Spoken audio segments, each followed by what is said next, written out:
tenemos una segunda asignatura de teoría de aproximación. Yo aquí voy a aprovechar este tema para motivar esa asignatura.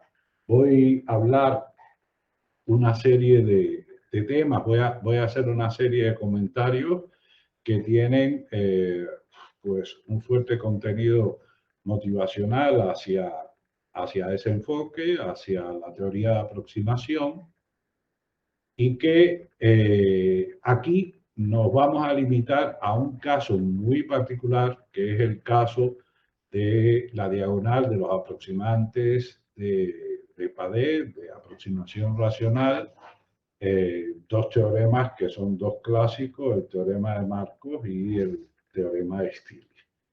Una visión, insisto, más general de este tema. Yo voy a ir desde una perspectiva bastante general, cerrando el espectro hasta el caso en cuestión. Recuerden que en varias ocasiones yo he comentado que el boom de los polinomios ortogonales, sobre todo a partir de la década del 60 del siglo pasado, está muy relacionado con resultados de esta naturaleza en teoría de aproximación y la aparición del ordenador. ¿Bien? La aparición del ordenador. O sea, digamos, fue ese motor para retomar. No es que el teorema de Markov y el teorema de Stiglitz sean de la década del 60 del siglo pasado.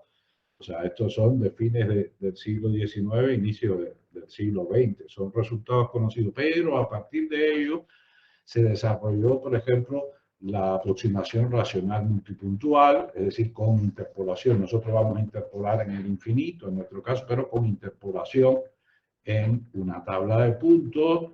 Y en el seminario han visto cosas inclusive mucho más generales, como la aproximación de Armil Padet en esa conferencia que dio Guillermo en la primera parte del seminario. ¿Bien? Así que la idea un poco es introducir el tema y centrarnos en uno de los clásicos de la aproximación racional, de los teoremas clásicos, que son el teorema de Stiglitz y el teorema de Markov.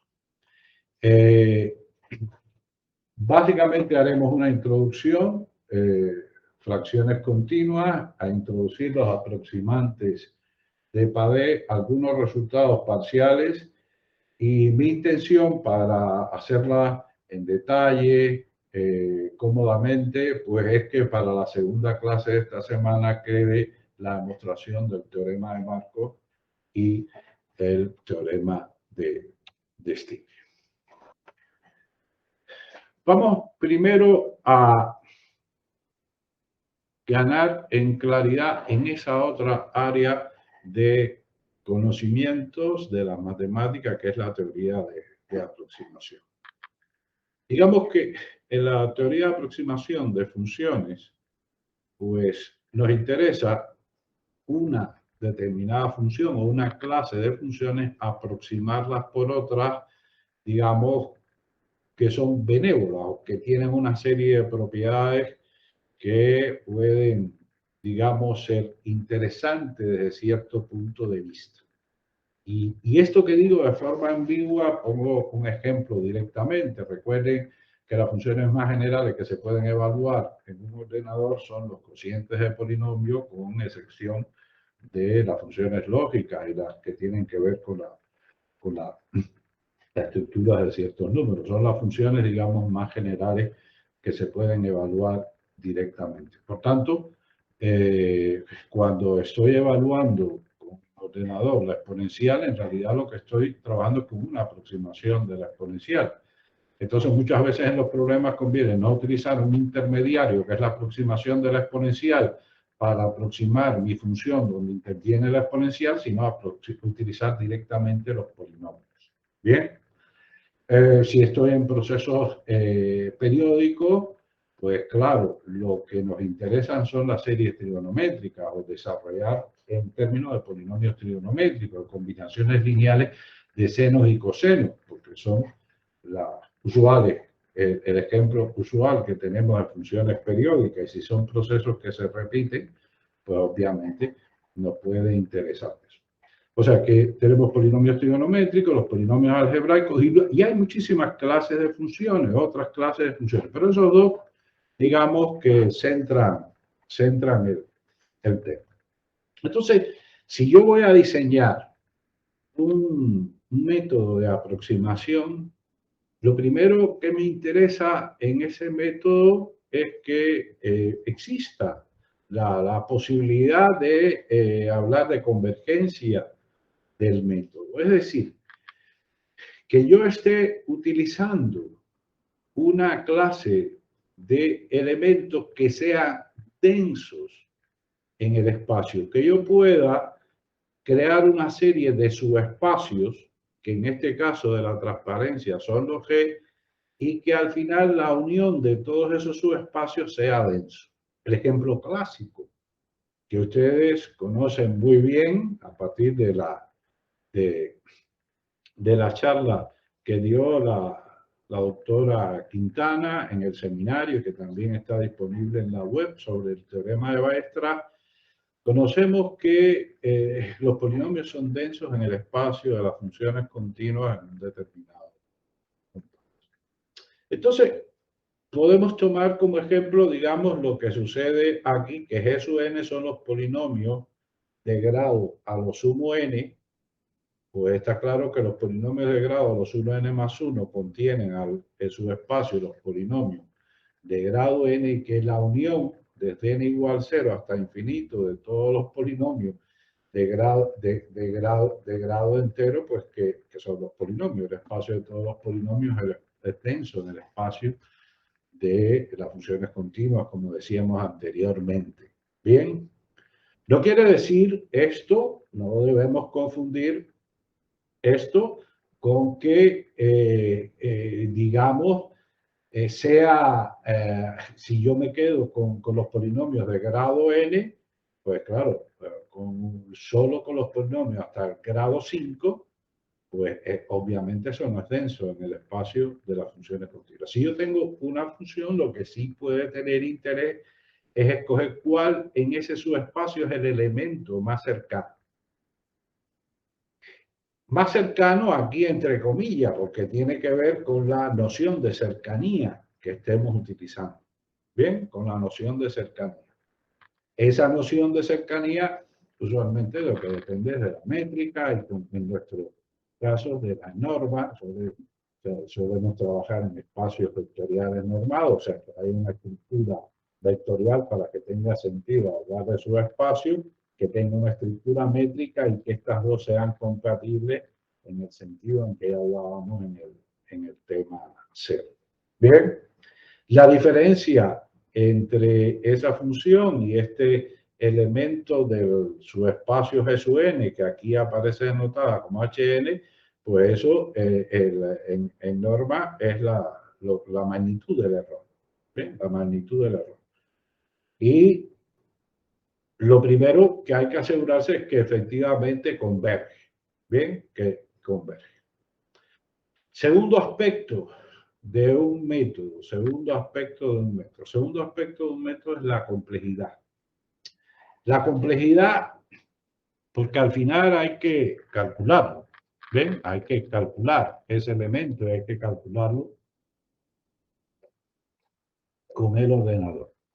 La complejidad del método depende del número de parámetros libres que yo tengo que precisar.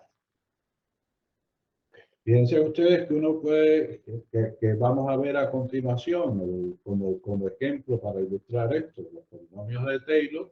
Bien, los polinomios de Taylor, pero calcular polinomios de Taylor de grado 350, claro, eso lleva tiempo de cómputo y además, como aparecerá más adelante, para recordar, el ordenador no es que trabaja con los números racionales tal como nosotros. Conocemos, hay una serie de truncamientos, hay toda una serie de problemas que pueden llevar a que se produzcan errores. Así que tampoco la solución es decir, bueno, sí, mira, para mí lo bien son los polinomios y No importa el número de coeficientes que tenga que calcular, porque yo soy capaz de calcular 3.500 coeficientes con una precisión asombrosa.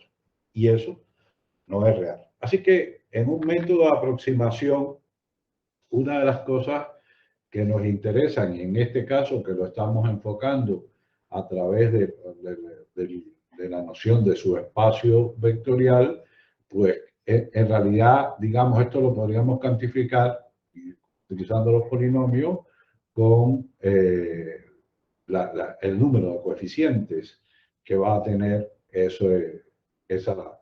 esa combinación lineal de ya sean polinomios, ya sean funciones trigonométricas. Así que en un método de aproximación tenemos convergencia y tenemos complejidad.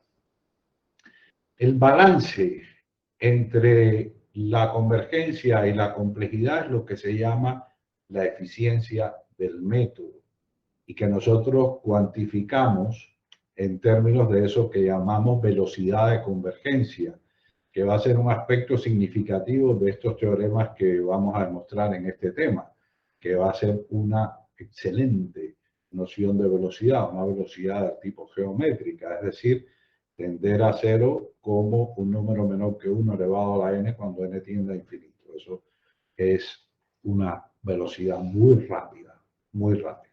Bien. Entonces, como aparece en la transparencia, la magnitud del error de aproximación y la complejidad están en relación inversa. ¿Bien?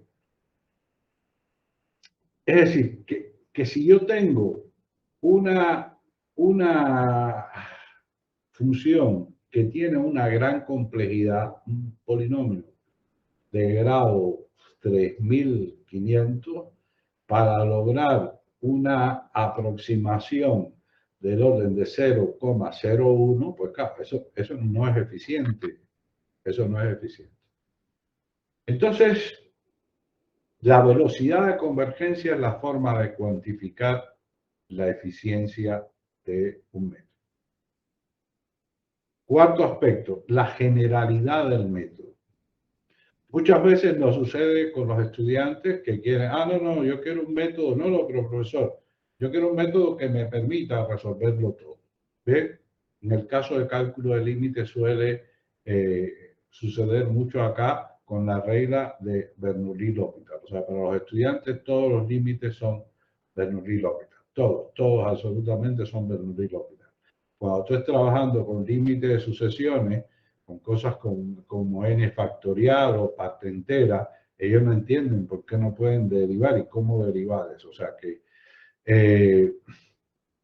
la generalidad de un método, o sea, los métodos que me sirven para, digamos, una clase, aproximar una clase de funciones muy amplia, bien, y que obviamente son densos en ese caso, suelen ser métodos que no tienen una buena velocidad de convergencia. Piensen ustedes concretamente en un ejemplo que conocen, que son los polinomios de Bernstein. Bien, los polinomios de Bernstein me sirven para aproximar cualquier función continua que tiene derivadas hasta el orden n y todas sus derivadas. Fíjense que bueno, en norma uniforme, que es de las normas que trabajamos las más potentes. Si tenemos convergencia uniforme, pues tenemos en las otras normas que usualmente trabajamos garantizada la convergencia. ¿Bien?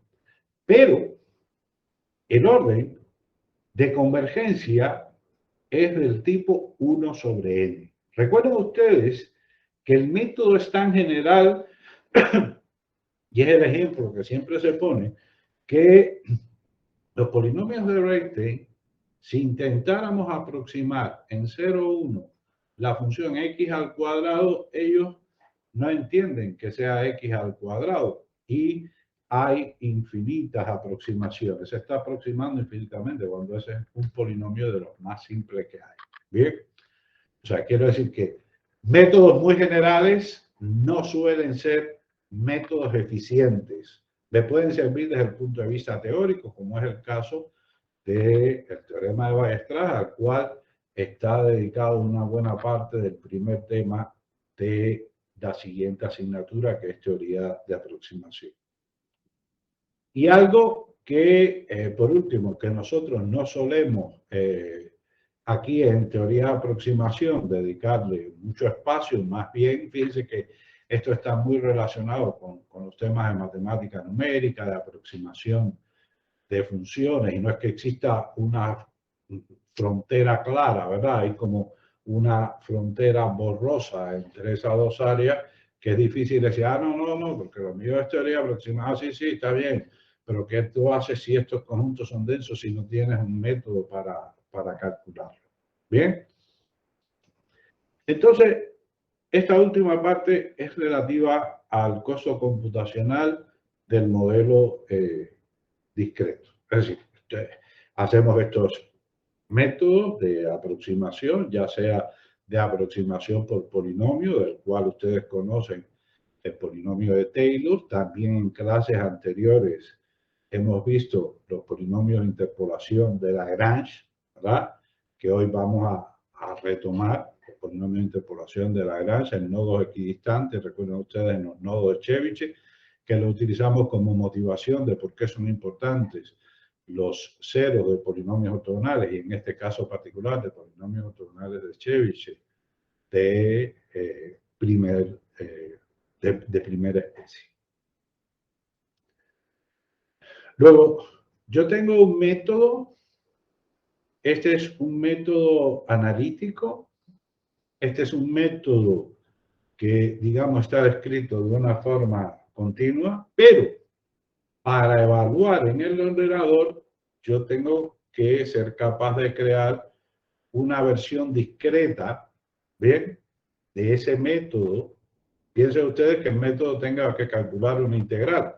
Bueno, si hay que calcular una integral, hay que utilizar un método de cuadratura, alguno, ya sea cuadratura de Gauss-Jacob, que ya vimos aquí, pero tienen el seminario que dio Carlos en la segunda parte de la temporada del 2021, donde él les habló de toda una serie de espectros de métodos de fórmula, de métodos numéricos para calcular integrales, o de fórmulas de cuadratura, aunque la última parte se centró más sobre la circunferencia unidad.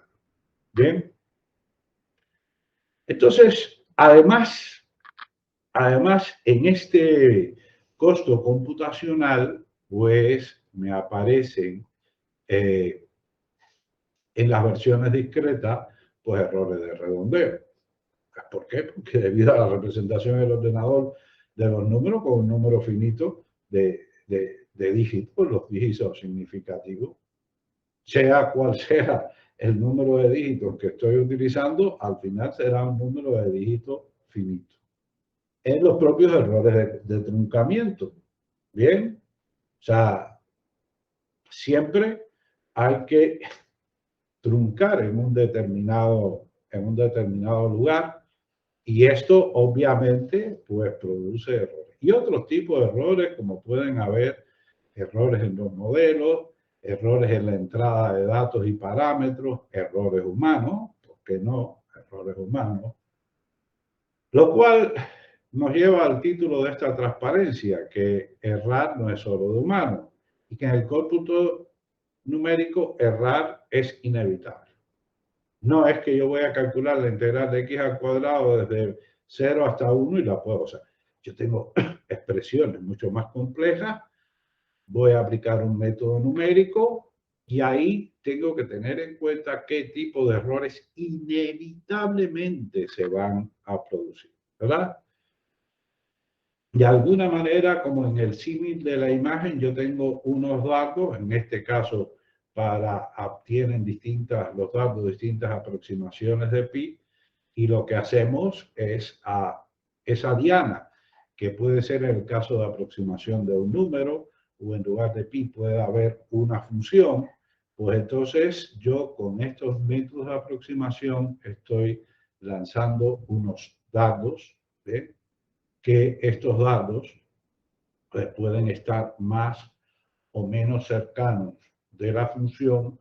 Y recuerden que los datos, que son los que en sí mismos contienen el resultado, son producto de un cierto procedimiento que hemos aplicado con el ordenador.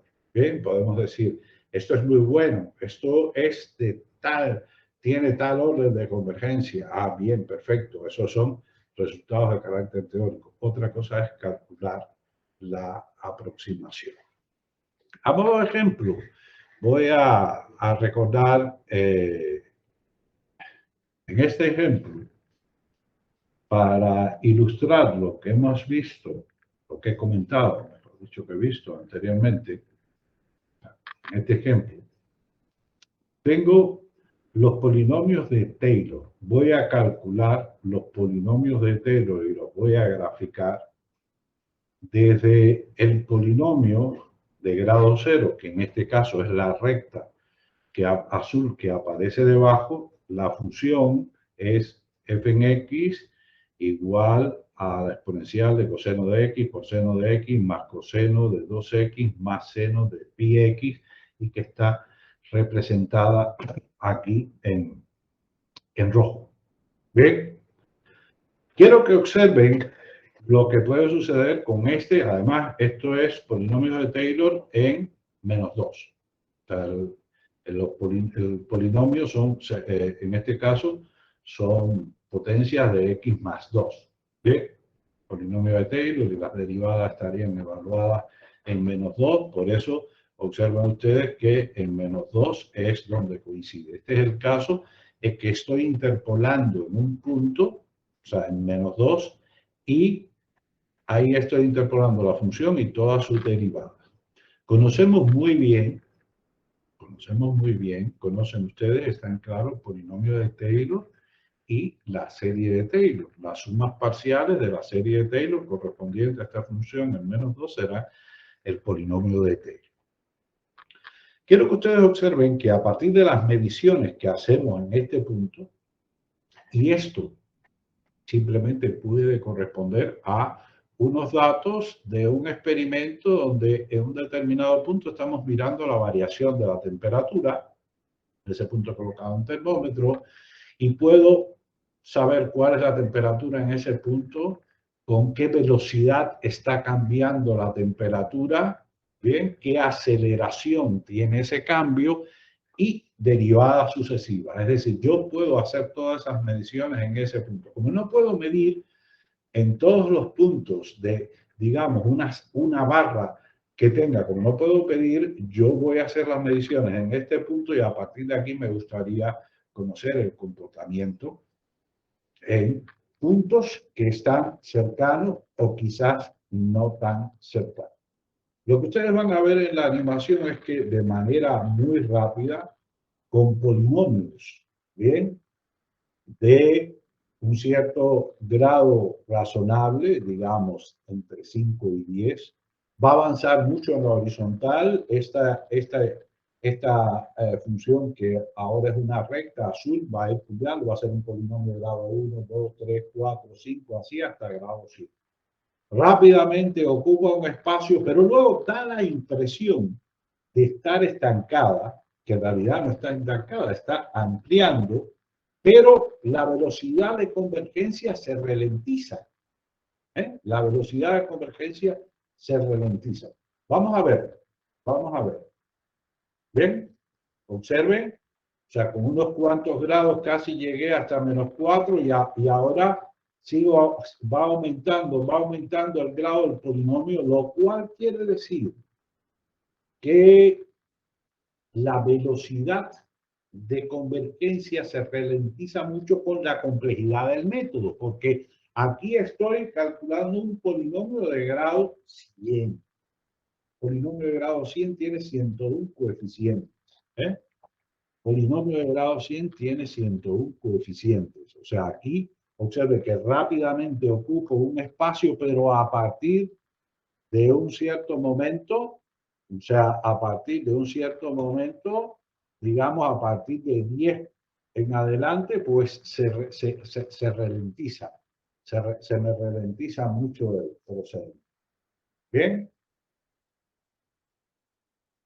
Entonces, esto es una manifestación de la relación que hay entre la complejidad del método, cómo afecta la eficiencia. Cómo afecta la eficiencia. Segunda cosa importante que quiero que observen. Segunda cosa importante que quiero que observen y que es una de las claves de los métodos de aproximación. Yo solo estoy realizando mediciones en este punto. Es el polinomio de Taylor, ¿verdad? Cada coeficiente es la enésima derivada evaluado en -2 sobre n factorial. Lo conocen muy bien. Lo conocen muy bien. ¿Ven? Solo estoy evaluando en este punto. Aquí tengo el termómetro si fuera distribución de temperatura. Observen ustedes lo importante, porque al final, en el polinomio de grado 100, pues sus coeficientes son los 101 primer coeficientes de la serie de Taylor, de esa función centrada en -2. Observen ustedes que esos coeficientes son portadores de una información muy importante, ¿eh?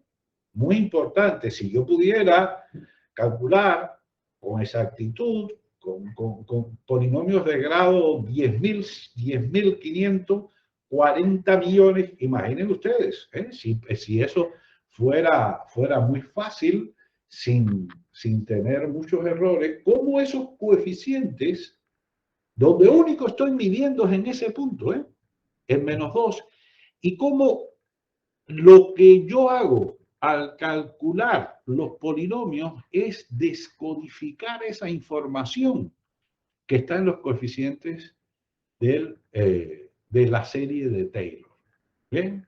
Como la serie de Taylor contiene en esos coeficientes una información que me describe el comportamiento de la función, no únicamente en ese punto, sino me describe todo el comportamiento de la función.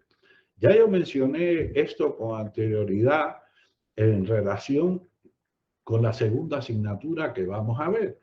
Yo les decía que vamos a ver unas series de Fourier que son divergentes, tomando el sentido tradicional de que la convergencia de la serie es la convergencia de la sucesión de sumas parciales. Pero ese que muchas veces nos parece que es un concepto sacrosanto, inamovible, no es exactamente la única noción de convergencia. Tenemos la convergencia de Cesaro, la convergencia en media, ya la vimos con esa primera clase del tema cero, que podía tener distintas nociones de convergencia cuando vimos matrices infinitas, ¿se recuerdan esa primera clase? Y distintas nociones de convergencia, lo que intentamos, si tengo un desarrollo en serie, es de codificar la información para recuperar el comportamiento de esa función. Como sucede en este caso, solo estoy midiendo en un punto. Solo estoy midiendo en un punto. Pero eso es suficiente para tomar el ADN de la función y en teoría reconstruirla. ¿Ven? En teoría reconstruirla. Otra cosa es que yo la pueda, con una simulación discreta en un ordenador, reconstruir. Aquí hay algo también que quiero destacar. Fíjense que esa que aparece arriba es una función que es infinitamente derivable, es una función muy suave. Y la estoy aproximando por funciones que también son muy suaves. Es decir, la estoy aproximando por polinomios. ¿Ven? Por polinomios. Así que la estoy aproximando por funciones muy suaves. Tiene sentido este tipo de información. ¿Qué sucedería si, qué puede suceder si en lugar de estar presente esta circunstancia, que sea una función que tiene derivada de todos los órdenes, digamos, tiene un polo? Bueno, más adelante lo vamos a ver en unos gráficos. Vamos entonces ahora a ir cerrando el espectro. ¿Bien? Ir cerrando el espectro. Primero, las fracciones continuas. Fracciones continuas que voy a introducir la noción de fracciones continuas para números. Supongo que en el curso, estoy convencido que en el curso de los que están en el área de conocimiento, de teoría de números, pues bueno, estos he visto que han dado un curso de teoría analítica de números, sin duda que han estudiado las fracciones continuas. La idea de las fracciones continuas un poco es la siguiente, buscar alguna manera que podamos representar, digamos, los números y poderlos clasificar en racionales, irracionales, algebraicos, trascendentes. ¿Bien? Corresponde a ese tipo de uso. Aquí, insisto, me estoy refiriendo a números. Y me estoy refiriendo a... Digamos que yo tengo 649 sobre 200. Y quiero representarlo en términos de una fracción continua. ¿Por qué en términos de una fracción continua?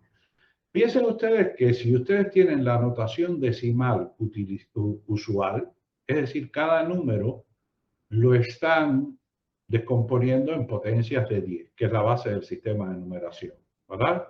32 es 2 más 3 por 10. 361 es 1 más 6 por 10 más 3 por 100. Y 100 es 10 al cuadrado. ¿Qué sucede en esa representación? ¿Qué sucede en esa representación?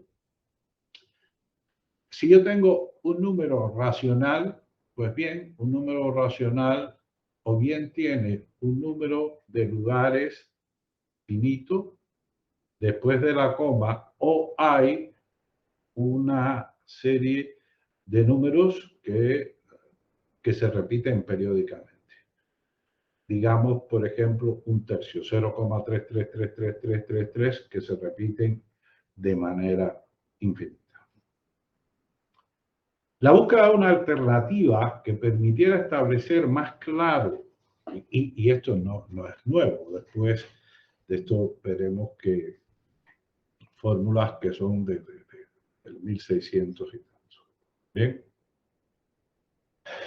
Entonces, claro, esto no permite en esa representación, digamos, es un cierto inconveniente que hay números racionales que después de la coma tienen una cantidad infinita de lugares.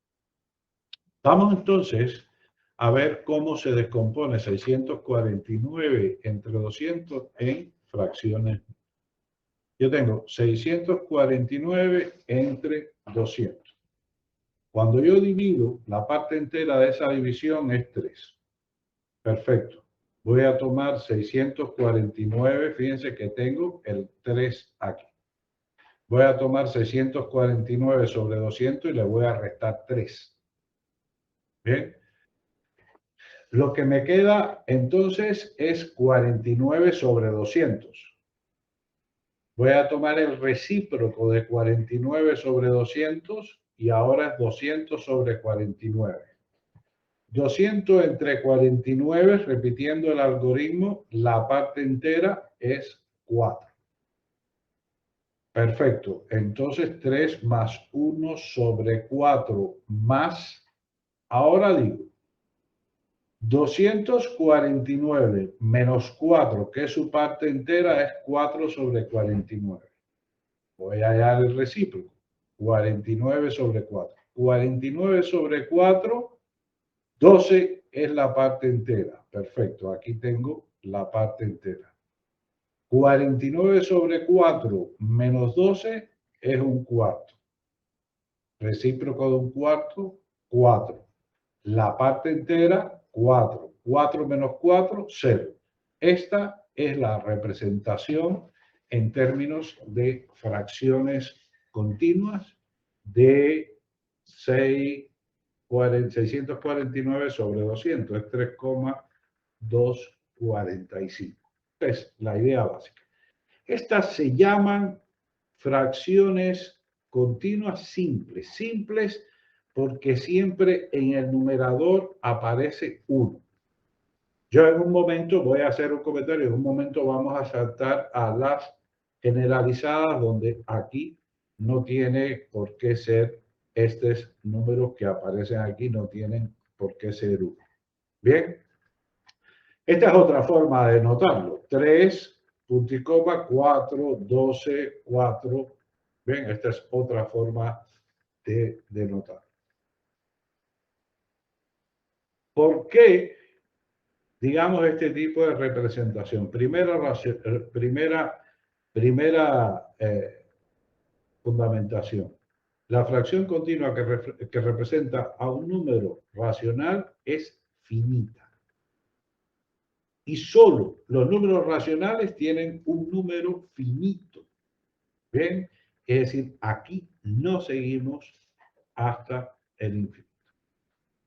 Solo los números racionales tienen una descomposición de ese tipo finita. Cosa que lo que a nosotros nos interesa, que luego va a hacer desarrollos de funciones en fracciones continuas, o sea, aquí lo que estamos hablando cuando pasemos a polinomios son los cocientes de polinomio. ¿Bien? Son los cocientes de polinomio. Lo bueno de las simples, es decir, las que arriba tienen 1, es que la fracción continua que representa a un número irracional simple es única. Es decir, es única. Interesante. Aquellos números reales cuya fracción continua repite una serie de números, lo que antes nos referíamos con 0,333333, ¿verdad? Pues aquí, si se repite de manera periódica unos ciertos números, pues estamos en presencia de irracionales cuadráticos, como raíz de 5, como raíz de 2, ¿verdad? Lo vamos a ver en la siguiente transparencia. El número real, las aproximaciones sucesivas que se generan, o sea, las aproximaciones sucesivas, si imaginen que aquí no estamos en presencia como arriba de un número racional. ¿Ven? No estamos en presencia de 649 sobre 200, sino estamos en presencia de raíz de 2 o de phi, de la proporción áurea. Bien. En cierto sentido, para no entrar en detalles, porque eso estaría más en el curso de teoría de números, cuando nosotros truncamos el desarrollo en fracciones continuas, que sería lo equivalente, digamos, en serie, a quedarnos con la suma parcial enésima, pues en ese sentido, ese corte, esa fracción, digamos, es la mejor posible. Paso a algunos ejemplos. Por ejemplo, arriba tienen la fracción continua simple de raíz de 2. Observen que es 1, 2, 2, 2, 2, 2, 2, 2, se repite. El 1, 1, 1, 1, 1, 1 hasta el infinito, pues justo la proporción áurea, ¿no? Porque somos guapos, que es lo que es hermoso, lo que está en proporción 1 más raíz de 5 sobre 2. Ambas son irracionalidades cuadráticas, ¿verdad? Irracionalidades cuadráticas, se repite. Así que es una forma de clasificar determinadas irracionalidades, si son cuadráticas o si no son cuadráticas, pues tiene que ver con... Hay muchas otras propiedades, pero no estamos, no es un curso de teoría analítica de números. Obviamente nos podemos preguntar, bueno, pi, ¿qué sucede? Pues bueno, pi, ahí lo tienen, 3, 7, 15, 1, 292, 1, 1, 1, 2, y no se repite de forma periódica. Noten que esto es lo que tienen, justo lo que tienen como imagen del curso en la primera transparencia a la izquierda. Es justo esta una recreación artística de esta fracción continua, lo que tenían a la derecha. O a la derecha que tienen E, ¿verdad? Que es 2, 1, 2, 1, 1, 4, 1, 1, 6, y no se repite, digamos, ninguna fracción se repite, no se repite ningún número de dígitos de forma periódica, porque si no sería una irracionalidad cuadrática. Las generalizadas que nos van a interesar un poco más a nosotros, solo para después introducir polinomios, pues quizás, por ejemplo, son útiles, quizás no, son útiles porque, por ejemplo, en el caso de pi, nos permiten una representación, pues a veces mucho más cómoda. Fíjense que esto es 1, 3, 5, 7, 9, 11, 13, 15, es decir, aquí lo que tienen son los impares y aquí lo que tiene 6, 6, 6, 6, 6, 6, 6, 6, 6. Es una representación muy interesante de el número pi. ¿Se repite 6, 6, 6, 6, 6? Sí, sí, pero noten ustedes que esta no es una fracción continua simple. Esta no es una fracción continua. Aquello que dijimos anteriormente se refiere a fracciones continuas simples, es decir, cuando estos números que están aquí en estos numeradores todos son iguales a 1. O 4 sobre pi, que es 1, 2, 2, 2, 2, 2, pero arriba es 1, 3, aquí 7, aquí es cuadrado, perdón, aquí hay un error, o sea, aquí es cuadrado. 1, 3 al cuadrado, 5 al cuadrado, 7 al cuadrado, 9 al cuadrado, así sucesivamente. Y fíjense que esta es del 1659. Bien. En general, entonces, nosotros imaginemos que tenemos una fracción continua de este tipo. Para entender lo que yo voy a hacer ahora, comparémosla con que en realidad de una fracción continua tienes una serie. Si tienes una serie numérica, pues te interesa calcular el límite, y el límite es el límite de la sucesión de sumas parciales. Ahora no es una serie, ahora lo que tienes es una fracción continua, la que aparece arriba marcado en amarillo. Bien, entonces, decimos que el valor de f existe y se entiende como el límite de esa sucesión de fracciones parciales. Pues claro, lo que hacemos es, el primero que hacemos es b sub 0 sobre 0. Luego lo voy a truncar en el primer caso y lo que me quedaría sería b sub 0 por b sub 1 más a sub 1 sobre b sub 1, es decir, h1 sobre p1. Ya por las letras que estoy utilizando, h1 y p1, ustedes se pueden imaginar lo que viene en la transparencia siguiente, ¿verdad? Hemos utilizado esas letras en el tema 1, que es el segundo tema, que recuerden que el primero es el tema 0 de la asignatura, ya lo hemos utilizado para denotar ciertos polinomios, ¿verdad? O sea que primero tengo aquí, después lo voy a truncar aquí, o sea, con A1 sobre B1, después hasta B2 y así sucesivamente. De esa manera, yo tengo una cierta sucesión de números donde Hn sobre P sub n es justo cortar hasta B sub n sobre Pn, ¿verdad? En lugar de suma parcial enésima, pues fracción parcial enésima. Y esta es una sucesión de fracciones. Bien. Wallis se había percatado ya, Wallis alrededor del año 1695, recuerden que Wallis y Isaac-Barlow son dos de las influencias directas en la formación y en la concepción del que sería después Isaac Newton, uno de los grandes genios de todos los tiempos. ¿Ven?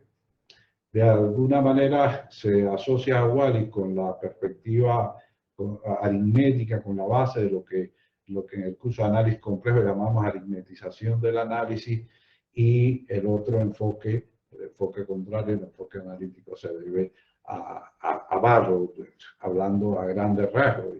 Este hombre como Newton entiende estas dos cosas, esta especie de rivalidad que existe entre ellos, y es capaz de fundir esto y bueno, en paralelo con Leibniz, fundar el cálculo infinitesimal que todos nosotros conocemos. ¿Bien? Lo interesante de la fórmula de Wallis es que observen que las fracciones parciales, cociente y denominador satisfacen una fórmula de recurrencia. Es posible demostrar, y eso se los dejo de ejercicio, que el numerador de la fracción parcial enésima es B sub n, el B sub n, la parte esta de acá que me aparece aquí, es B sub n por el numerador del anterior más A sub n por el que le antecedía al n-1. Y lo mismo sucede para el polinomio que está en el denominador. Ya, esto es una fórmula de recurrencia a tres términos y ya me da olfato, son números, aquí son números. Y ya esto me da olfato a polinomio ortogonal. Bien, me da olfato a polinomio ortogonal. Pues efectivamente, yo tengo arriba la fórmula de Wallis y vamos a considerar, ahora no intentaríamos aproximar un número con estas fracciones parciales, sino intentaremos aproximar una cierta función. Imaginemos que B sub 0 es 0 y que B sub n es x menos beta n. Bien. Entonces, por la fórmula de Wallis tendríamos que P sub n satisface esta relación de recurrencia y que Hn satisface esta relación de recurrencia. Aquí sería H sub 0, perdón. Aquí sería H sub 0. O sea, este no es P, este que he marcado en amarillo, este es H, obviamente. O sea, la fórmula de recurrencia es esta y esta.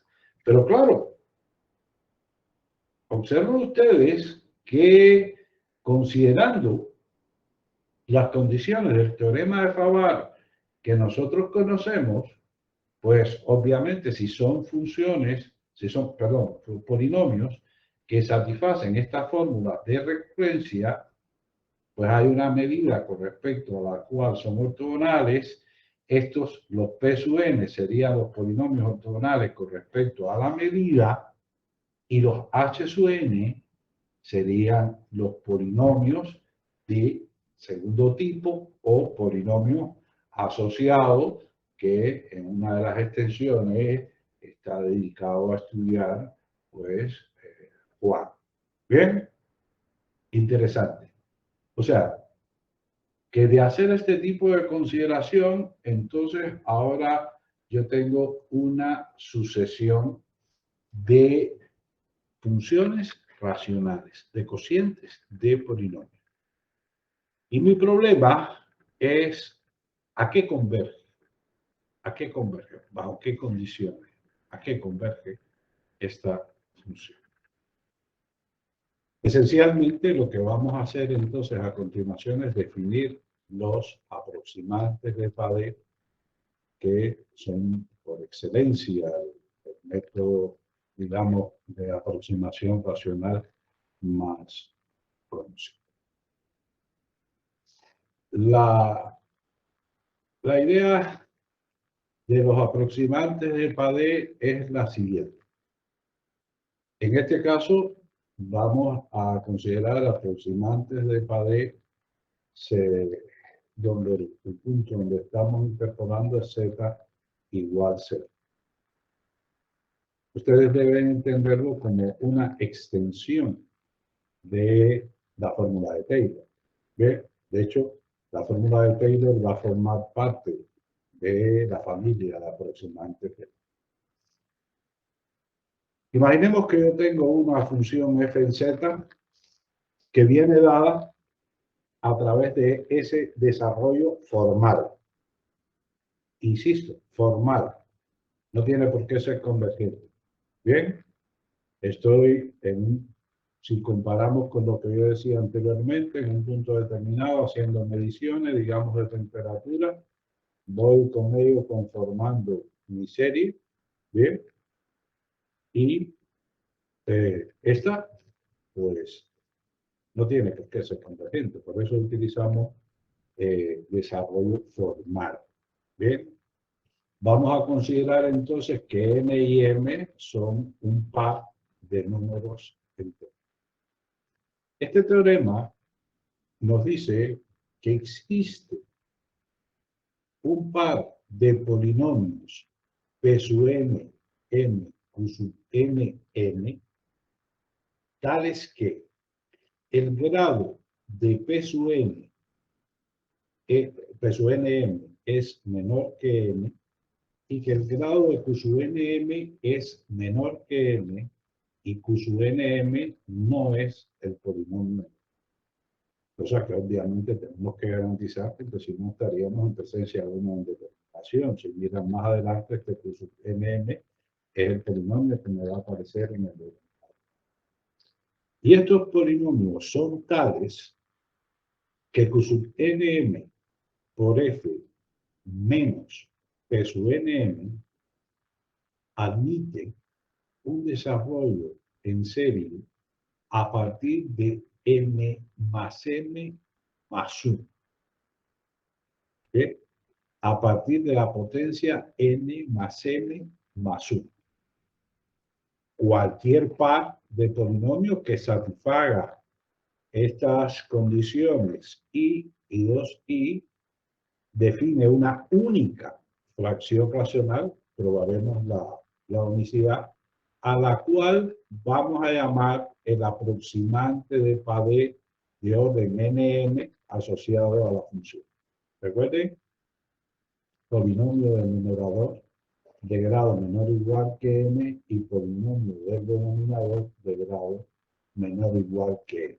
Y tales que Q sub nm por f menos P sub nm admite un desarrollo en serie a partir de la potencia n más m más 1. ¿Bien? Piensen en lo siguiente. Yo tengo entonces, esto es un polinomio, esto que está aquí es otro polinomio y esta es una función de la que conozco un desarrollo formal. Si conozco la función de forma explícita, pues puedo hallar su serie de Taylor o, aunque aquí estamos con nm en enteros positivos, tanto n como m, pero aquí pudiéramos tener un desarrollo de Lorentz.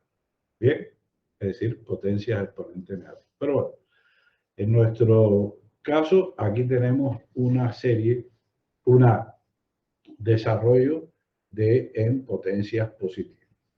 Bien, bueno, vamos entonces a esto que está aquí, obviamente admite un desarrollo en serie, ¿no? Q sub nm por f admite un desarrollo en serie y vamos a escoger, que sabemos que es posible, P sub nm como aquel polinomio que contiene las n más 1 potencias primeras considerando que comienza con la potencia igual a 0. Es decir, que Q sub nm es el polinomio de Taylor de Q, P sub nm es el polinomio de Taylor de Q sub nm por F. ¿Bien? Así que en esa diferencia entre Q sub nf y P sub n, en principio, usando el teorema de Taylor, nosotros podemos asegurar que este desarrollo lo podemos hacer a partir de la potencia n más 1. Insisto, las n primeras potencias del desarrollo en serie de Q sub nm por F las podemos anular con el polinomio que son esas mismas n potencias, es decir, su desarrollo en Taylor, que es justo lo que hemos afirmado aquí más adelante. Entonces, ya nosotros conseguido supuestamente quién es el Q sub n, porque no sabemos muy bien de momento cómo elegirlo, pero sabemos que si tenemos un polinomio de grado menor o igual que n que garantiza eso, el P sub n, m, sabemos cómo escogerlo, como el polinomio de Taylor de Q sub n, m por F. Entonces, nos centramos en garantizar la existencia de Q sub nm. Q sub nm es un polinomio de grado a lo sumo m, por tanto tiene n más 1 coeficientes. Bien. Vamos entonces a pedir que este Q sub nm sea un polinomio cuyos coeficientes son la solución de este sistema lineal homogéneo,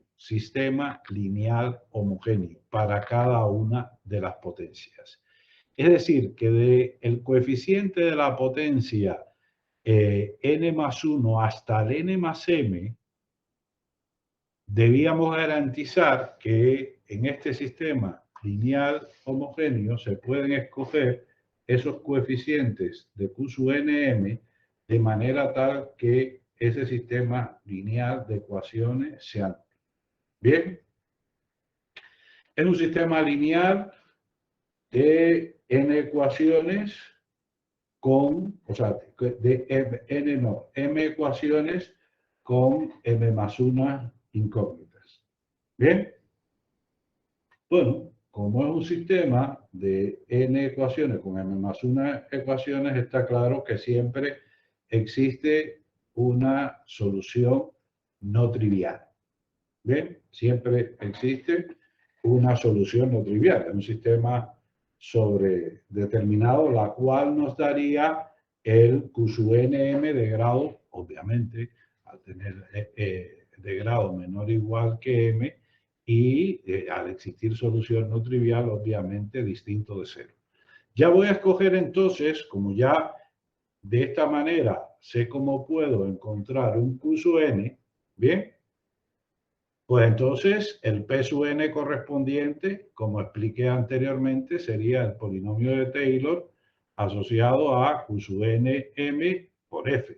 Bien, polinomio de Taylor, que sería el que me anularía la primera potencia. Obviamente este es un polinomio que es de grado menor o igual que n. Bien. Así entonces, de esta manera tenemos garantizada la existencia de P sub n y Q sub n. Tenemos garantizada la existencia de P sub n y Q sub n. No la unicidad. La unicidad no la tenemos garantizada. Perfecto. Vamos entonces a asumir que tengo P sub n, m y Q sub n, m, y que tengo otros dos. P sub n, P' nm y Q' nm. Y que estos dos también satisfacen I y 2I. Como satisfacen I y 2I, entonces quiere decir que esto que está aquí, bien, es un polinomio que admite un desarrollo desde n más m más 1 en adelante, y si lo multiplico por este polinomio, pues continúa admitiendo un desarrollo de n más 1 más n más m más un término a partir de la potencia de z n más m más 1. Noten que este polinomio que tengo aquí, pues el término de menor grado que puede haber es el término independiente. Si es distinto de 0, esta suma comienza en zn, la potencia de zn más m más 1. Si el término independiente fuera 0, pues comenzaría en la siguiente. Pero aquí lo que estamos diciendo es que todos los coeficientes anteriores a la potencia de orden n más m más 1 son iguales a 0. No que los que vienen después no sean 0 o no existan algunos que sean. Y el mismo análisis corresponde a tomar la condición que cumple, que es la condición 2i, que cumple esta pareja de polinomios, y lo voy a multiplicar por q sub n. Bien. Tomemos la diferencia entre esos dos. Si tomo la diferencia entre esos dos, entonces lo que me va a quedar aquí luego de simplificar es que el Q' por el P menos el Q por el P sub n, que fíjense que este es un polinomio, si este es de grado a lo sumo n y este es de grado a lo sumo m, esto es un polinomio de grado a lo sumo n más m, al igual que este. La diferencia entre ellos dos será un polinomio de grado a lo sumo n más m. No puede ser más, ¿verdad? Sin embargo, cuando tomamos la diferencia entre estos dos términos de la derecha, me quedaría un cierto coeficiente que sería el A' menos el A segunda, que le vamos a llamar A tercera, y comenzaría a partir de n más m más 1. Si comienza a partir de n más m más 1, entonces tengo que esto es un polinomio que es de grado a lo sumo n más m, ¿bien? Por la primera condición, pero si es un polinomio de grado n más m, entonces todos estos coeficientes que están aquí, tienen que ser iguales a 0, de donde obviamente entonces nos quedaría que esta expresión que está aquí es igual a 0, lo que es equivalente a decir que P sub n entre Q sub m es igual, P sub n entre Q sub m es igual a P sub n m' entre Q sub n m'. Con eso entonces tenemos garantizado existencia y unicidad. ¿Bien? Existencia y unicidad. Entonces, para cada par nm de enteros no negativos, podemos asignar una función racional, ¿verdad? Que le vamos a denotar como pi sub nm, ¿bien? Y de esta manera, entonces podemos construir una tabla. Fíjense que esto tiene doble índice, doble entrada, ¿verdad? Puedo considerar primera fila que todos los denominadores son iguales a 0. Si todos los denominadores son iguales a 0, no, perdón, son polinomios de grado 0, es decir, son constantes, obviamente distintas de 0, porque es una de las condiciones que había puesto. Bien, si todos estos, pues entonces lo que tendríamos en la primera fila son los polinomios de Taylor. Pero no tiene por qué ser así. O sea, aquí estamos en una tabla de doble entrada y yo puedo decir, bueno, pues todos aquellos que el polinomio del denominador es de grado 2 y el polinomio que tengo arriba va aumentando, o por el contrario, que el numerador es un polinomio de grado 2 y el polinomio de denominador es de grado m. De esa manera, entonces, yo no tengo una fila como en el polinomio de Taylor, sino yo puedo definir una matriz infinita, porque n y m están, el par ordenado está en Z2, o sea, los pares de enteros no negativos. Puedo definir una tabla de aproximantes de Padé. Si m es fijo, entonces decimos que estamos en la enésima fila y ahí hablamos de convergencia por fila. Eso lo veremos en esa segunda asignatura. Convergencia por columnas, pues también pudiera tener sentido, ya veremos. Y lo que es el caso, digamos, más interesante y del cual nosotros nos vamos a ocupar en este tema para una cierta clase de funciones, que es el caso en que n es igual a m. Es decir, voy por una diagonal de la tabla. Arriba tengo un polinomio de grado a lo sumo n y debajo un polinomio de grado a lo sumo n. A lo sumo n. No estoy diciendo que sea de gran... que sea de grado exactamente igual a m. Bien, como decía anteriormente, cuando m es 0, o sea, en la primera fila lo que tengo son los polinomios de Taylor. Siempre, obviamente, como lo que estamos hablando es de un cociente de P sub n entre Q sub m, pues nosotros podemos decir que podemos, sin pérdida de generalidad, asegurar que no tienen ceros comunes, porque si tuvieran ceros comunes, pues entonces nosotros podríamos simplificar y ya está resuelto el tema.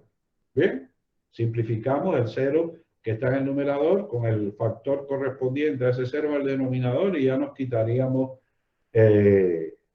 esa dificultad, con excepción del caso de z igual 0, que es donde estamos centrando el desarrollo. Este es un ejemplo de cálculo de tabla de Padé calculado con máxima. Bien, aquí tienen 1 sobre 1 menos z, aquí tienen los polinomios de Taylor por fila y obviamente, si esto es una función racional, bien, esto es el cociente de dos polinomios, pues para todos los demás lo que voy a tener es esa propia función racional.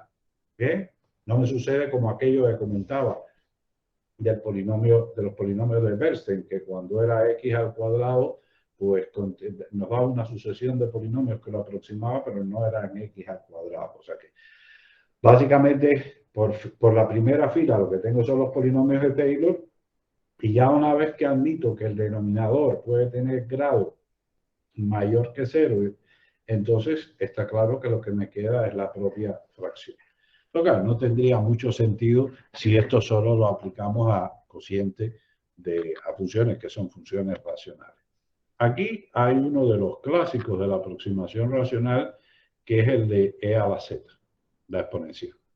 En la primera fila lo que tienen son los polinomios de Taylor, pero aquí tienen la función racional, que el aproximante de Padé es de grado arriba 0 y debajo de grado 1. Aquí el 1, 1.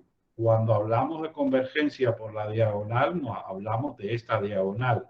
Aquí sería convergencia por filas.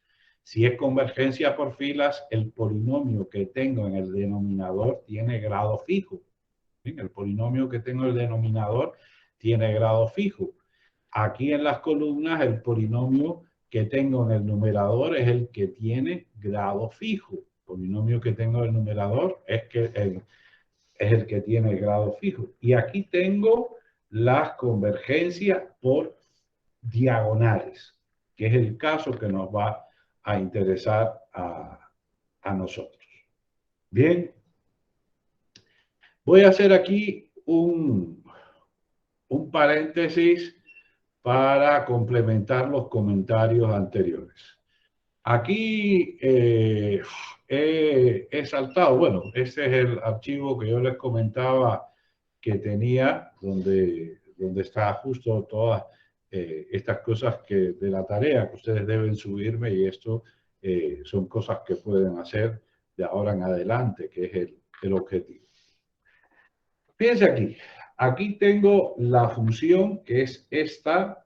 La función es 1 sobre 1 más 25 por x al cuadrado. La función de Rooker. Estoy haciendo la interpolación de Lagrange con nodos equidistantes y la interpolación con los nodos de Chebyshev. Bien, es decir, tengo la función, Lagrange aplicado para nodos equidistantes y Lagrange aplicado para los nodos de Chebyshev. Bien, voy a compilar y entonces tengo, después de compilar, este gráfico que ya lo conocemos, lo hemos visto anteriormente, ¿verdad? En negro me aparece la función, recuerden aquella motivación de los ceros de los polinomios de Chebyshev de orden 1, bien, de orden 1, pues yo tengo aquí con nodos equidistantes, la función aparece en negro, con nodos equidistantes tengo 11 nodos equidistantes, este sería el polinomio de interpolación y aquí ahora en azul tengo los polinomios de la interpolación en los ceros del polinomio de Chebyshev de grado 11. Bien, los ceros del polinomio de Chebyshev del grado 11. Este recuerden ustedes que es lo que llamamos el efecto Runge, que los nodos equidistantes pues quizás no son la mejor solución y eso se ve claramente en este ejemplo. Vamos ahora, por ejemplo, a repetir lo mismo con la función seno de x, con la función seno de x. Esto, el anterior era para recordar lo que sucedía con lo que sucedía digamos, en esa transparencia que ya habíamos visto. Ahora aquí, a la función seno de x, le voy a poner cuatro nodos equidistantes, 4 nodos de Chebyshev, va a aparecer también el polinomio de Taylor y va a aparecer también el aproximante de Padé de orden 2 arriba y 2 abajo. Piensen ustedes que con nodos equidistantes, 4 nodos equidistantes, bien, con 4 nodos equidistantes, pues necesito un polinomio de grado 3, ¿verdad?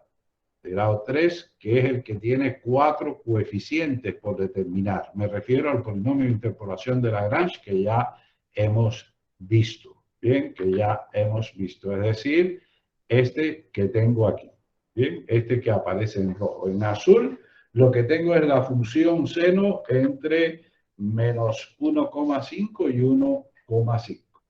Si en lugar de utilizar en menos 1, 1, que es donde estoy haciendo la interpolación, los 4 nodos equidistantes, pues utilizo los ceros de Chebyshev, vean ustedes que mejoro el comportamiento aparentemente, porque esto es solo una apreciación visual, lo que tenemos en estos momentos. Bien, mejor, pero no significativamente.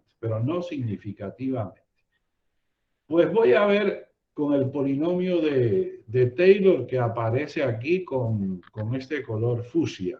Aquí tengo el polinomio de Taylor de grado 4.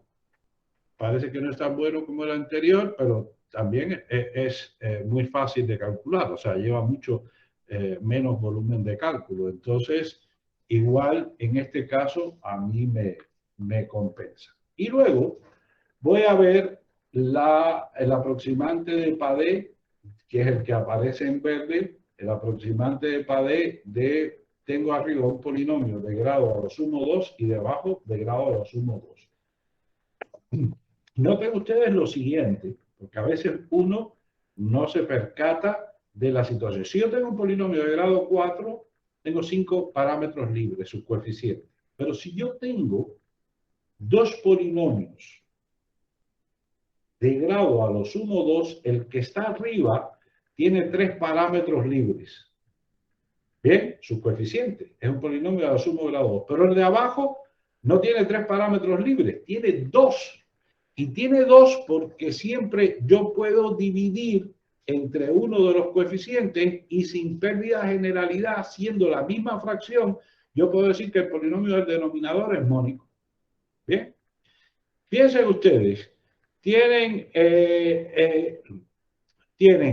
AX más 1 y debajo BX más 1. Siendo A y B distintos de 0, pues pueden dividir por B. El de abajo siempre tiene 1. En realidad, cuando tienen cocientes de polinomios, no tienen tantos parámetros libres como tienen los polinomios, tienen uno menos. Con esto quiero decir que cuando tienes un polinomio hasta grado 2, tienes 3 parámetros libres y 2 abajo, tienes 5 parámetros libres, lo mismo, y es la misma estructura de aproximación que cuando tienes un polinomio de grado 4. Cuando tienes un polinomio de grado 4, pues entonces tienes 5 parámetros libres. Cuando tienes el cociente de 2 polinomios de grado 2, tienes 5 parámetros libres también. ¿Bien? Hay 5 coeficientes libres. Hay uno que sin pérdida de generalidad, digamos el primer coeficiente del polinomio, el coeficiente principal del polinomio que está en el denominador, lo pueden considerar 1. ¿Bien? Bueno, aquí está en verde. Claro, esto significa, fíjense que la función seno infinitamente derivable. Polinomio de Lagrange en rojo, con nodos equidistantes, pues un polinomio infinitamente derivable. Polinomio de Taylor infinitamente derivable. Otro polinomio de interpolación de Chebyshev infinitamente derivable. Oh. El EPAD no es infinitamente derivable en todo R, porque tengo un polinomio en el denominador, tengo una fracción racional que es de orden 2. Es decir, que hay polos. Es una función que tiene polos, es una función que tiene singularidades. Observen que por aquí la tienen calculada. O sea, en ese caso, el polinomio del numerador es 6πx y el polinomio del denominador es pi cuadrado por x al cuadrado más 6. ¿Ven? Recuerden que son polinomios de grado a lo sumo 2 arriba. A lo sumo 2. No tiene por qué ser 2. ¿Ven? Está aquí calculado. Así que, claro, aquí noto una diferencia clara y digo, caramba, pues el de PADE, pues, ¿para qué utilizarlo? Sin duda es aquí no es en realidad seno, si es pi por seno para que me quede menos 1, 1, para no tener que, o sea, la función es pi por el seno de pi x, perdón, seno de pi x, para que me quede menos 1, 1 y no tener que trabajar entre menos pi y pi, que de todas maneras es lo mismo. O sea, en realidad la función no es seno, sino seno de pi x, la que estoy considerando. Bien, entonces, claro, aquí, ¿qué es lo que me sucede? Que estoy utilizando para acercarme a esta función. Recuerden, insisto, que Taylor es parte de PADE, es la primera fila. Aquí yo estoy no en un elemento que está en la primera fila, sino uno que está unas cuantas filas más abajo, por tanto el denominador tiene un grado diferente de 0 y claro, al aparecer polos, pues estoy aproximando una función que es infinitamente derivable en toda la recta real por otra que no lo es en toda la recta real y eso marca la diferencia. Quizás en ese caso no es la elección adecuada. ¿Ven? No es la elección adecuada. Ahora bien, vamos ahora a tomar secante de x menos 1. Secante de x menos 1, que el polinomio, la fracción racional de PADE, de orden 2 en el numerador y de orden 2, a lo sumo de orden 2 en el numerador y en el orden denominador está aquí calculado. Es menos 6x al cuadrado sobre 5x al cuadrado menos 12. Igual voy a repetir exactamente la misma estructura que tenía anteriormente, o sea, el mismo tipo de aproximación para comparar. Observen que aquí ustedes tienen es cosecante menos 1. Bien, es cosecante menos 1. cosecante menos 1, porque está claro que la cosecante en 0 vale 1, pues para bajar el gráfico y que me quede aquí en términos. No hay ninguna otra cosa que no sea la idea visual de que me quede en el origen aquí en este sentido. Bien, vamos a quitar, o sea, tengo la función, ya esta cosecante, recuerden que es una función que tiene polos, ¿verdad? Tiene polos en aquellos lugares donde el coseno se hace 0. Digo, secante, ahora mismo, cosecante, 1 sobre, ¿era cosecante o secante? Ahora no, a ver. Es secante, perdón, es secante. Aquí es que cosecante es que escribí mal aquí, es secante. Lo certificamos y compilamos de nuevo.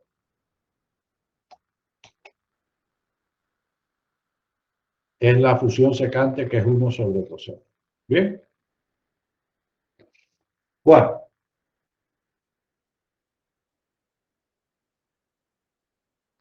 Tengo la función secante. Esa tiene polos. Polos en los lugares donde el coseno se anula, ¿verdad? Porque es secante, 1 sobre coseno.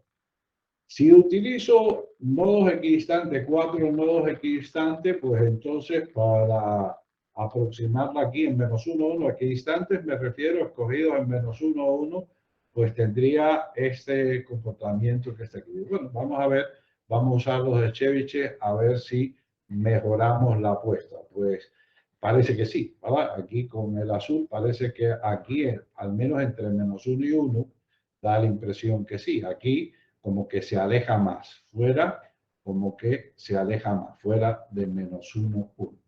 Vamos a usar Taylor en este caso en el color fucsia, pues mira, Taylor no está mal. Pero observen ustedes, claro, ahora es una función que tiene polo y además aquí estoy muy cercano de dos polos, porque recuerden que 1 sobre coseno tiene infinitos polos. No estoy en todo su dominio, estoy localmente aquí en menos 1, 1. Observen qué sucede con el aproximante de Padé. Prácticamente no vemos el negro. Claro, aquí es que el color negro de la función, es que yo tengo que darle un grosor a la línea para que sea. No es que coincide, no es que coinciden porque no son la misma función, pero tengo que darle un cierto grosor.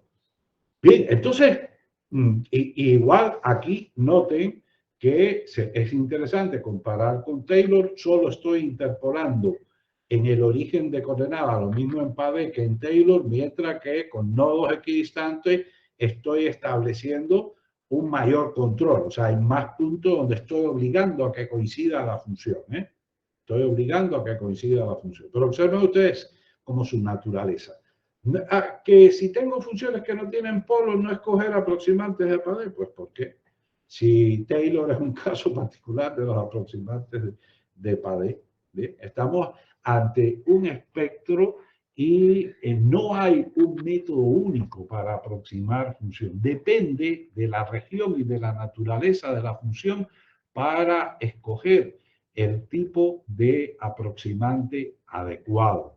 Siempre recuerden lo que yo le decía del polinomio de interpolación. El polinomio de interpolación, perfecto, se parece mucho a la función. Puedo aproximarme mucho a la función. Pero, aquí mismo, en este ejemplo que tenemos aquí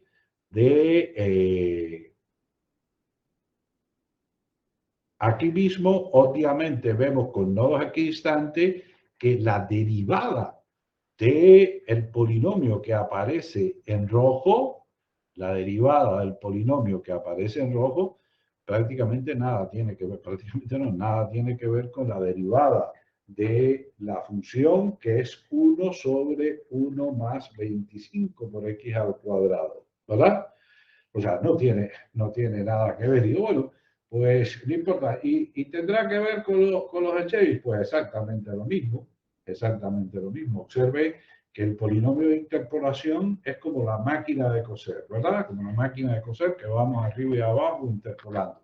Nos aproximamos muy bien a la función, es muy fácil calcularlo, pero el polinomio de interpolación de Lagrange no me sirve para recuperar la forma, ¿verdad? La forma, y por forma me refiero al comportamiento de la primera y de la segunda derivada de la función.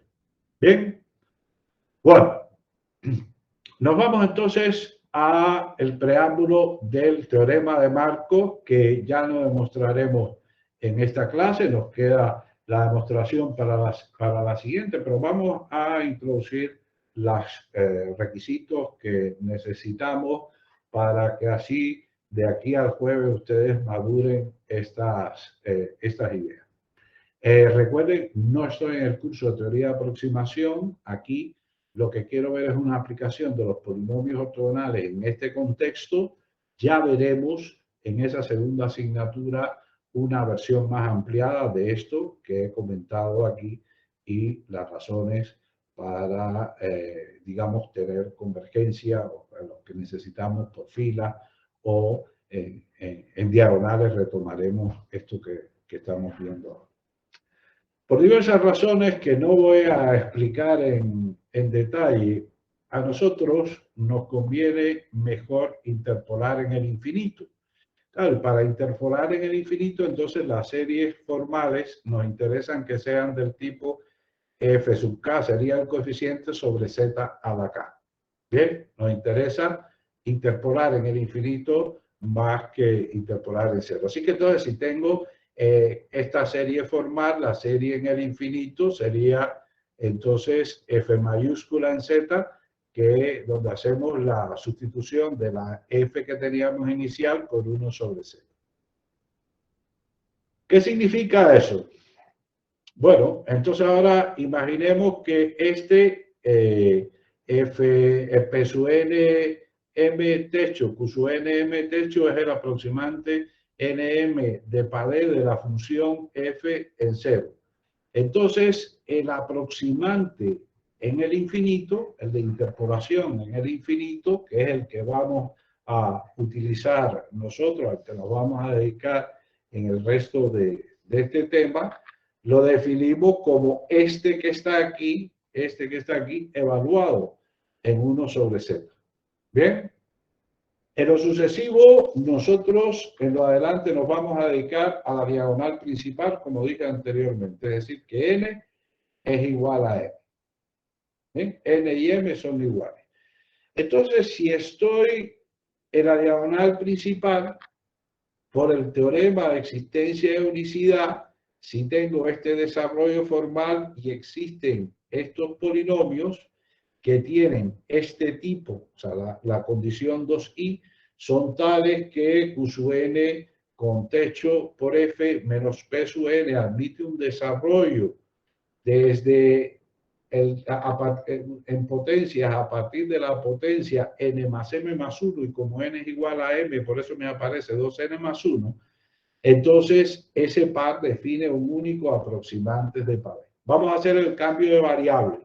En lugar de z, vamos a sustituir z por 1 sobre z. Si sustituyo z por 1 sobre z, entonces aquí me quedaría no un polinomio, porque esto está evaluado en 1 sobre z. O sea, ahora este q no es un polinomio y p no es un polinomio. Bien, pero la diferencia de estas funciones pues admitiría un desarrollo en potencias negativas a partir del orden 2n más 1. Ahora bien, el P sub n, que no es más, el pi sub nm, el aproximante en el infinito, que no es más que el aproximante que estábamos utilizando con interpolación en cero, evaluado en 1 sobre z, es decir, sería P sub n en 1 sobre z, P sub n techo sobre Q sub n z, sin pérdida de generalidad, yo puedo multiplicar por z a la n, que es la mayor potencia que tiene este polinomio, y lo mismo la mayor posible potencia, si multiplico por z a la n arriba y abajo, entonces sí me queda, aunque este desarrollo que está aquí comienza esto, pero sí me queda un cociente de polinomios que no de fracciones racionales, es decir, de polinomios evaluados en z. Pues entonces este par P sub n m, que satisface la misma condición que la anterior, pero que ahora admite un desarrollo en potencias negativas a partir del exponente n más 1 y los anteriores no aparecen, por definición, este va a ser el enésimo aproximante de Padé asociado a la función en el infinito. Y a este es al que le vamos a dedicar el resto del tema.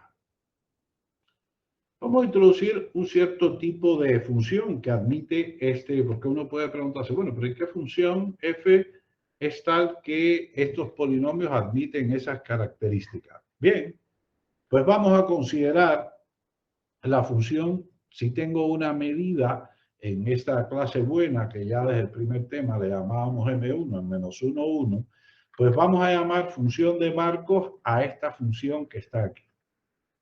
Fíjense que esa función con respecto a z, no a x, que es la variable de integración, es una función que es holomorfa fuera hasta el infinito del intervalo menos 1. El intervalo menos 1, 1 no, porque x está entre menos 1 y 1, está en los límites de integración. Bien.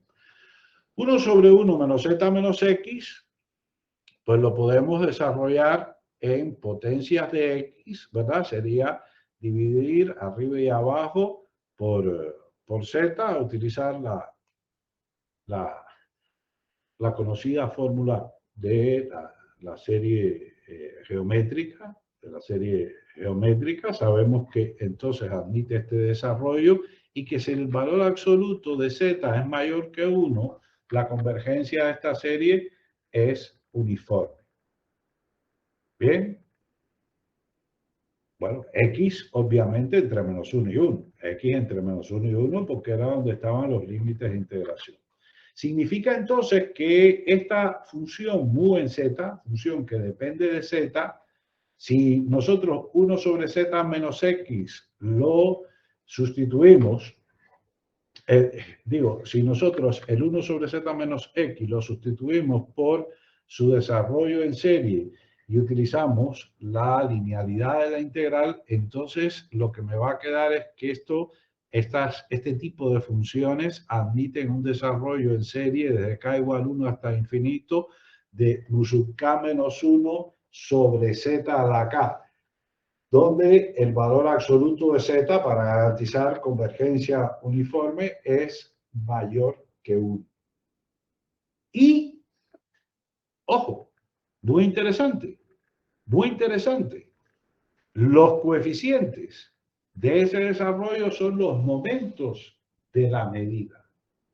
Ya dieron ustedes un curso de momentos con el profesor Ignacio. Ya conocen ustedes muy bien cuando el problema de momentos está definido y está determinado. Conocen condiciones suficientes, conocen las tres versiones clásicas del problema de momento, la de Hamburger, la de Stiglitz, conocen las tres variantes del problema de momento y las condiciones que tienen que existir. Y eso ya nos va acercando el tema de la aproximación racional. Fíjense que no es para cualquier tipo de funciones, no es que los polinomios ortogonales resuelven el tema universal de los aproximantes de Padé. Estamos en una diagonal, estamos interpolando en el infinito y consideramos que estamos con una medida de la clase n que definimos en el tema 1 de la asignatura. Ejemplos de este tipo de funciones, porque me pudieran parecer raras y ustedes pueden poner muchos ejemplos. Justo por eso les he pedido que dentro de la tarea desarrollen unos primeros programas de Maxima y que a partir de ahora ustedes sean capaces de entregar. Aquí, por ejemplo, pues puedo calcular esa integral que me define las funciones de Markov. Bien, las funciones de Markov, puedo calcular distintas funciones de Markov. Son capaces ustedes ahora de hacer sus propios programas para experimento numérico y recuerdo que este tipo de cosas está relacionada con los trabajos que se han propuesto a Juan Hernández y a Carlos. Aquí entonces hay distintas clases de distintos ejemplos de funciones de Markov. ¿Qué sucede si lo que tengo es una serie de valores discretos, una cantidad finita de pesos? Pues esta sería la función de Markov correspondiente.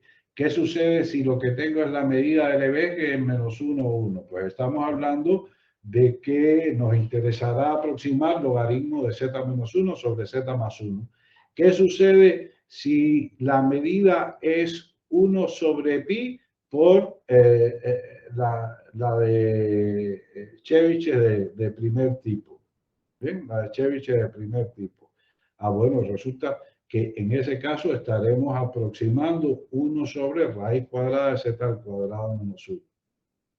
¿Qué sucede si lo que tengo es seno de pi alfa? Estas constantes son para acomodar, y aquí lo que tengo, fíjense que si alfa es un medio o menos un medio, estamos hablando de los Chebyshevs de tipo 3 o de tipo 4 que tienen encargado nuestro apreciado Milanés y no menos apreciado Carlos para su seminario. Interesante, ¿eh? Una buena pregunta. ¿Cuáles son las funciones de Markov asociado a estas medidas que ustedes están estudiando? O sea que no es solo reproductivo el tema, o sea que hay preguntas muy interesantes con todo lo que estamos viendo en el curso. Hay que revisar cada uno de los contenidos que estamos dando para asociarlo con ese problema, con ese tema del cual yo voy a exponer en las últimas clases de la asignatura. Bien, terminamos entonces aquí la primera parte de aproximación racional, donde he dado una motivación general a la segunda asignatura y hemos intentado entender el tipo de aproximante que se introducen y qué es lo que vamos a demostrar en la siguiente clase. En la siguiente clase lo que nos vamos a ocupar es de ver cómo cociente de polinomios ortogonales pues convergen a cociente de polinomios de segundo tipo entre polinomios ortogonales convergen a este tipo de función.